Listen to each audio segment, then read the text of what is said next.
Hey, hey, hey. Welcome everybody to Knuckle Sandwich MMA. Guess who's back? That's right. I'm back. Nando. Back, baby. Now, Nando went on a fantastic vacation from what I hear. Give us a little bit of the highlights of your vacation, Nando. Where'd you go? Well, when we go on vacation, my wife has it jam-packed. Like, I'm glad to be back so I can relax. We left work and we drove that night and we went to Portland, Oregon, because my son is a skateboarder. He's #1 in state right now. So we went to a place called Burnside. Then we went to Seattle, into the fish market, and we ended up going to sleep at like 7 the next day. We drove all the way, and then we woke up and we couldn't just relax. We went to a glass blowing class. Look at this. That's awesome. Nice, right? So then we go to Vancouver, we get onto the thing, and we went to Alaska. We went to Sitka, Juneau, Skagway, and Haines. Dang. And I went rock fishing for rockfish, and I caught 4 rockfish and 3 sculpin. And we just hung out. And then when we got back, I thought we would relax, but we were in Vancouver, went to 3 different skate parks. Vancouver is really nice. I was telling people there, oh, are you an MMA fan? I'm really sorry, about this Amanda Nunes, Jessica Penne. And they're like, oh, we got to see the Rogers Center. We drove past it because we went to a skate park. And then the next day we went to Bandon, Oregon. We went to a bunch of skate parks on the way there. And then we went to a safari park that was probably the best safari park I've ever been to. Sorry, San Diego, but yeah, it was pretty cool. And I'm definitely afraid of birds, so they made me hold the cup where this emu, like, I'm screaming. I'm like, just take it, get away, please. Yeah, it was pretty cool. You went from the mad scientist of MMA to the Birdman of grappling. Yeah, and then I got this. Well, I got all kinds of jellies and jams, but this is kelp jelly. It's pretty interesting. It just tastes like lemons. It doesn't taste like anything weird. Well, we're glad you're back, man. We had fun with Nico on the last week's episode, and it was a blast. He does want to come back. He says, "Hey, whenever you guys want me, love to join you two." And I said, "Yeah," and I think Nando's good with it. So if you guys like Nico, let us know. Anyway, welcome back, Nando. We got some business to discuss, my friend. We've got UFC 288 is nearly upon us. And wow, judging from the press conference Nando and I were just discussing before we went on air, and it was very interesting. I want to talk about that press conference a little bit, but this week we're going to start from the main card, the main fight, and then work our way down. Because with Nando sharing his fantastic and fast-lived vacation, we want to make sure that we get these talk in depth about this main card, because there's some really good fights on it. And then, of course, we always mention everybody on the card because they are important folks. They're putting in a lot of time and effort and blood, sweat, and tears, and so we don't want to cut anybody out. All right, guys. We're going to begin with the main card and the main fight. We have Aljamain Sterling, or Aljo, at bantamweight title bout versus Henry C Cejudo. What do you got? Okay, well, Aljo is 33, 22-3, 8-fight winning streak. Sarah Longo camp. TJ Dillashaw, Peter Yan. He's really come to his own with this backpack kind of jiu-jitsu grappling. He's a longer fighter. Henry Cejudo is 36, 16-2, 6-fight winning streak from Fight Ready. That's his own camp. 3 years off. He beat Cruz, Marlon Moraes, TJ Dillashaw, DJ, which I don't believe, but he did win. He has the title. Great mind.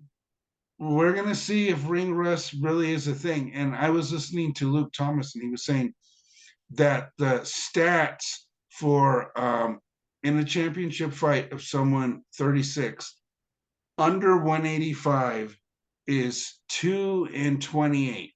So only two people won. Well, actually, not even two people won. The same person won, Tyron Woodley.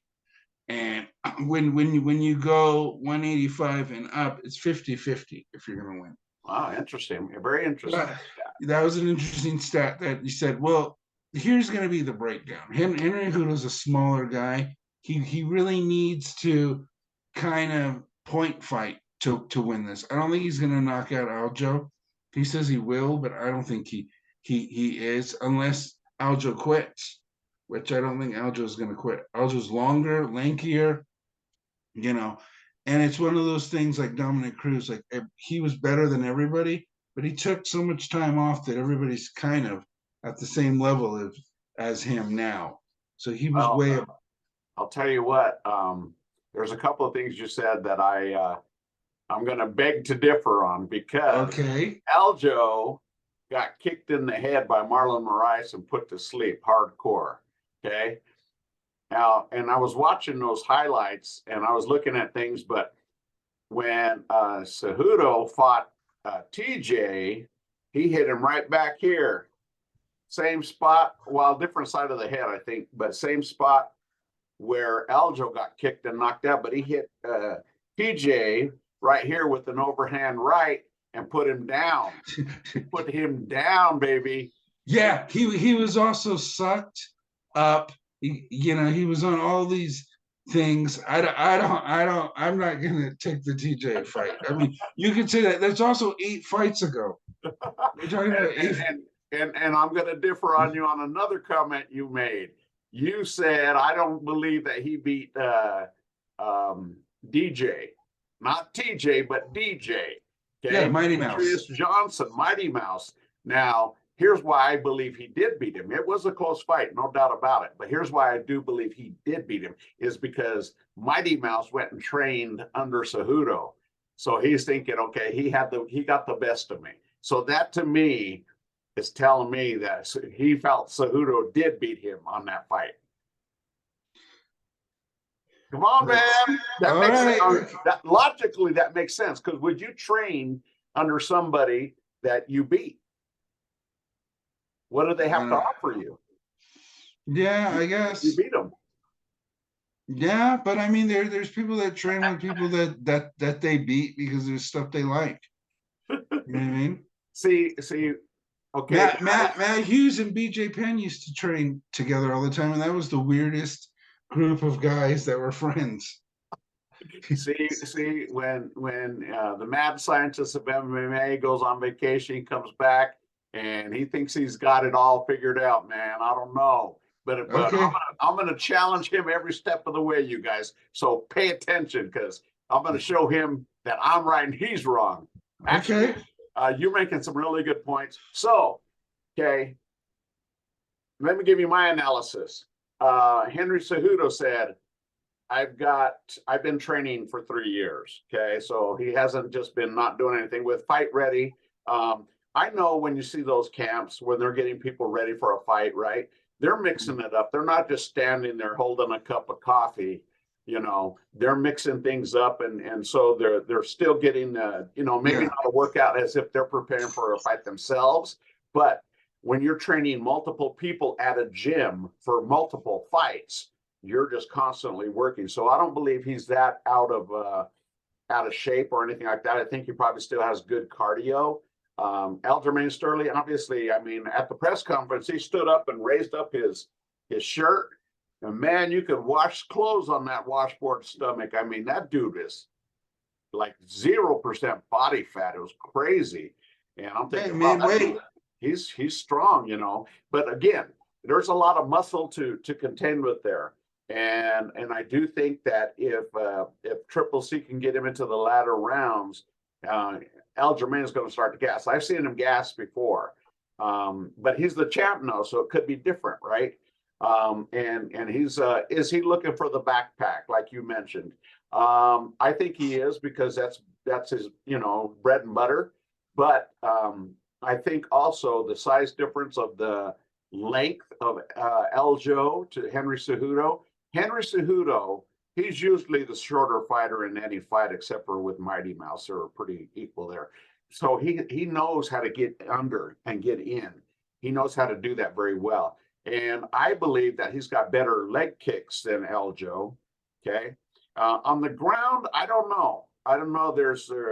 I can't really, I couldn't really call it one way or the other on the ground as far as their skill sets go.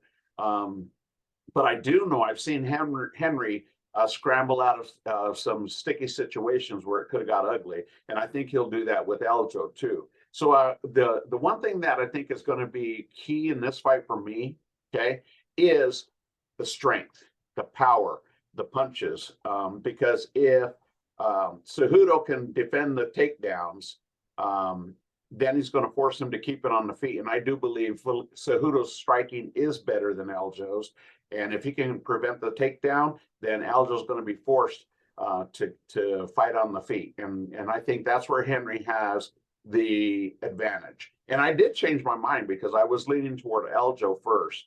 But then I started watching and looking at everything, and I'm just like, I don't know if Henry pulls it off. It's a big thing. It's a really, really big thing because, as he mentioned at the press conference, he wants Volkanovski. He wants him, and the only way he's going to get to him is through Aljo. But I believe if he wins, I think he'll get a shot at Volkanovski. I don't know. I mean, yeah, but I don't think. I mean, Volkanovski is a whole different beast. I mean, like Volkanovski will be at least like 25 pounds heavier than him. Yeah. Like, and I mean, he's a big guy, and Volkanovski. I mean, there's levels. Like, I know he thinks he's really great, but he's no Volkanovski. Volkanovski will run right through him. Okay, so on this fight, who are you picking and why? Let me say, because I didn't get to say Aljo. I think Aljo's thing is they're saying his wrestling isn't going to be as good as Cejudo, and I don't think he's worried about taking Cejudo down. He's worried about getting the back. That's what kind of is the better thing about him now is he's not trying to wrestle people. He's just trying to get to you to get to your back. You can grab your whatever. All he's trying to do is get to your back. So if you like, break the takedown, he doesn't care. He's not trying to take your legs out. He's just trying to get to your back. And I think that's what he's going to do. If he can wear down Cejudo, get to his back, make Cejudo carry him, he's going to win. And I think he's going to win probably third round. Okay. I'm going to go with Cejudo just because I liked his cringy attitude. And if he wins, it's going to be super cringe time. And I like that. So I'm picking it for one reason and one reason only, and that is cringe. All right. Now we got this welterweight belt coming up with Bilal Muhammad versus Gilbert Burns. And this is an interesting matchup. I think this is a co-main welterweight bout to help save a card. And you got both of these dudes stepping up to fight. And so give me your breakdown and your analysis of both of these fighters, and then I'll give you mine. But when you're done with yours, tell me why you're picking who you're picking. Okay. Bilal Muhammad's 34, 22-3, 8 of 9, 1 no contest. That's where he got poked in the eye. Rufus Sport, Eagle MMA. Wins over Maya, Wonderboy, Brady, and Vicente Luque. Gilbert Burns is 36, 22-5, 3 of 5. Killcliff Fight Team, 2 wins, George, Magny, and Chimaev. I think this is very interesting that this is, they're giving them a chance at the title. So both of these want it. I think, Gilbert, this will be his 3rd fight this year. And we're not, are we halfway through the year? We're like, not yet, right? So that's very interesting. He's ready. He has the greatest hair in UFC right now. Bilal Muhammad. He's a more kind of, he thinks about the fight. He has a method to what he's doing. He can kind of get Gilbert into a slugfest if he wants. I don't think he wants to go to the ground. He's got great wrestling though. I wouldn't be worried if I was him going to the ground. So he's been training with Khabib and all them, so he's working on that wrestling. He's working on the body control. So I think it's going to come down to the striking. I don't know, man. But Bilal Muhammad's striking is way better. But Gilbert Burns can knock you out. So I'm gonna go. I don't know if it's too much for Gilbert Burns. I mean, we're talking 3 fights in 5 months. Jeez. I'm gonna go with Gilbert Burns. I'm gonna go with the underdog. Okay, Gilbert Burns. Yeah. Well, the stats say that Bilal Muhammad is the underdog, plus 105. Gilbert Burns minus 125. So Bilal's the underdog on this one. Yeah, I mean, what is it, 14 days that he decided to fight? Yeah. Coming off of Ramadan, so he was eating. Well, I don't know that if they don't eat during Ramadan. I think they're fast and stuff like that. They're fast, and they eat. He might not have had a big hard weight cut. Yeah, they only eat once a day, but they eat a lot. When I lived in Detroit, I went with a family to like a meal. Yeah, and they're pretty grumpy until we eat. Yeah, I mean, it's pretty. So you're going to stay with Gilbert Burns? Okay. So Bilal Muhammad at the press conference got booed almost out of the building, and he was loving it, you know.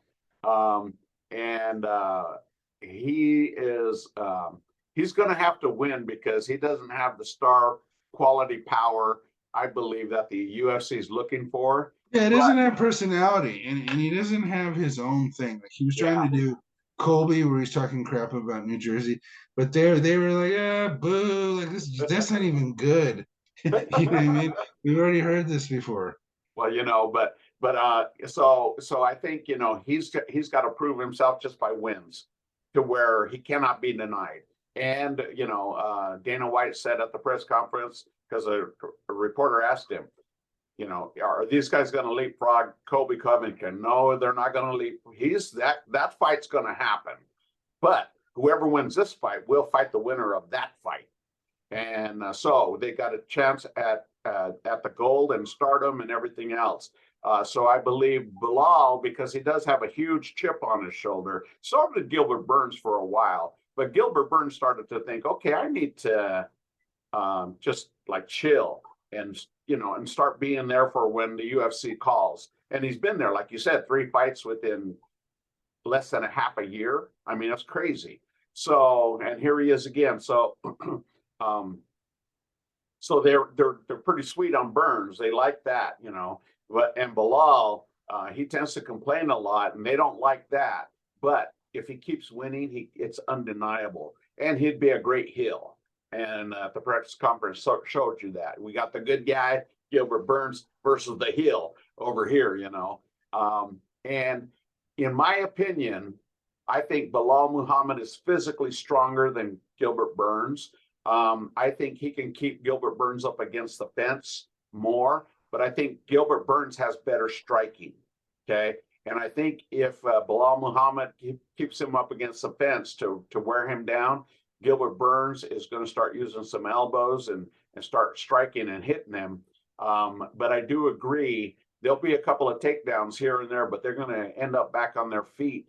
And I'm gonna go with the underdog this time. I like Gilbert Burns, but I'm gonna go with Bilal Muhammad because I think he's got more bitterness that's going to overcome Burns's, you know, opportunity. I think he's got a lot of things to prove, Bilal Muhammad, and it's going to be the perfect story, especially if Colby Covington beats Edwards. Okay, then you're going to have this hate on hate thing going, and it's going to build a storyline like you can't believe. But Bilal Muhammad needs to get better on the mic. That's for sure. He needs more. Oh yeah. If he has to fight Colby's gonna get in his head. He'll chew him up in the preview, or you know, in the coming up interviews. Oh yeah, he's gonna call him all kinds of names. He's gonna insult his family. He's gonna do all this stuff. And I don't think Bilal's ready for that. Gilbert Burns, it's kind of seen, he's from Miami. He's seen Colby.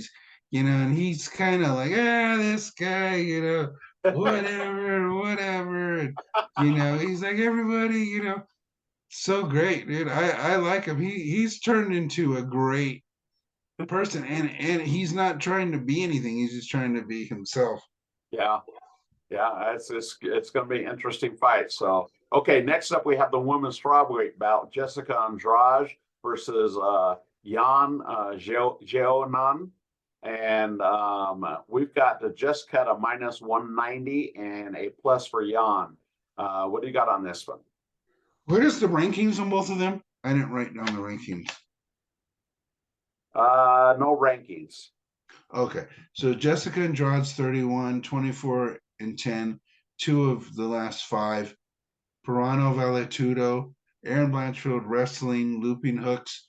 Jan is 33. She's 16 and 3, 3 of 5, team alpha male, win over Dern, lost to Marina Rodriguez. Carla, win over Claudia Gadelia. It's a great team. Team alpha male has really been doing well with her. They got rid of they didn't get rid, but Paige Van Zant isn't there anymore. So they have some new blood. They have some new people, and they know how to use her wrestling and use her striking, and they're trying to get her against Wei Li again. That will be the best fight for them. It'll be in China. Jessica Andrade. Somebody's peeking in my window.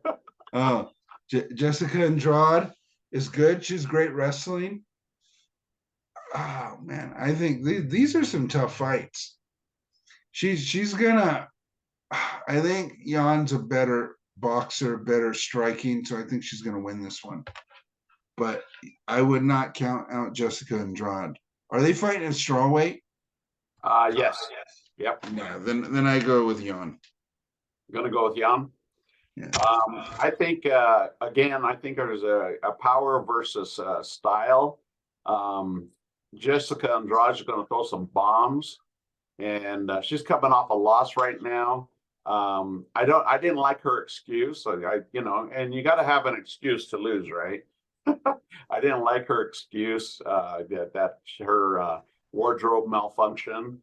That took her eyes off. She said her top started to slip off when the who was it she was fighting? Blanchfield or no? It was the last fight. Who was it? I don't remember who her last fight. Anyway, it was an American girl, and she choked her out. But she said that. And she's been fighting a lot too. I don't know how many fights she's had. Up and down in weight classes. That's also what I don't like. Yeah. So she's, she wants to make some paychecks, I think. But I think I'm going to go with you on this one. I'm going to pick Jan because I think she's going to be fresher, especially coming off a win as opposed to Jessica's loss. But Jessica's going to throw some big bombs, and Jan is going to answer. The thing is, Jan cannot get pulled into just a slugfest. She got to keep the game plan. But I know I've seen her when she gets punched, and she wants it back. She wants to get it back. So I'm going to go with Jan on that one. Now, next up, we have an undefeated dude, Movsar Evlov. Versus Diego Lopez. Now, Diego was a very, very last-minute substitute for Bryce Mitchell, right? Yes. Bryce had an injury at featherweight bout. And tell me what you got here.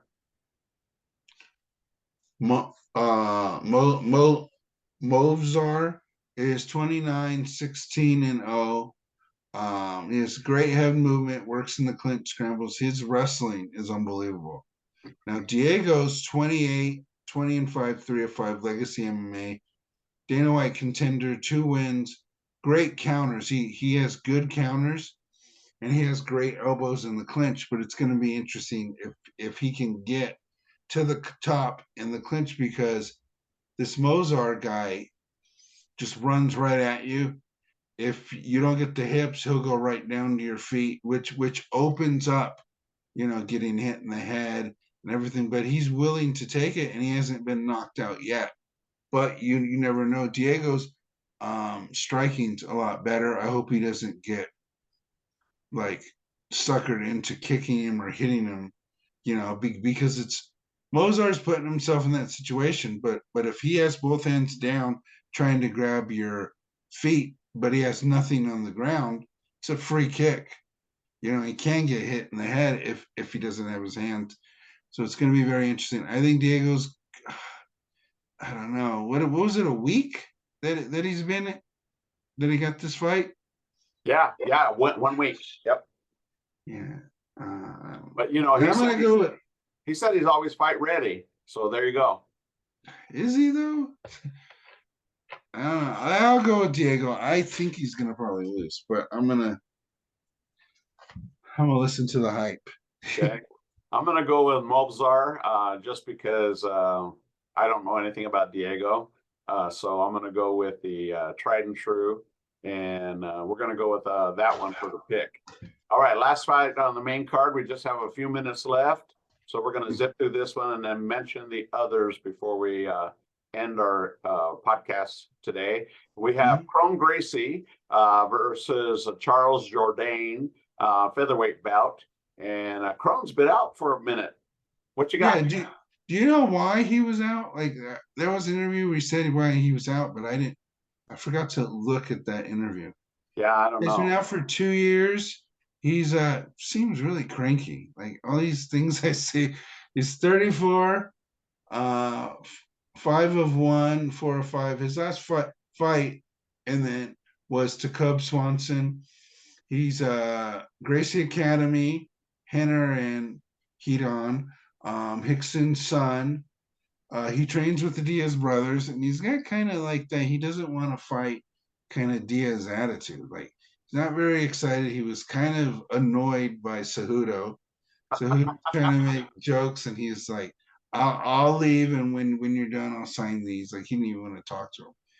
He doesn't want anything to do with him. Charles Jourdain's 27, 13-6, 205. Pro Star, 2 losses, Nathaniel Wood and Shane Burgos.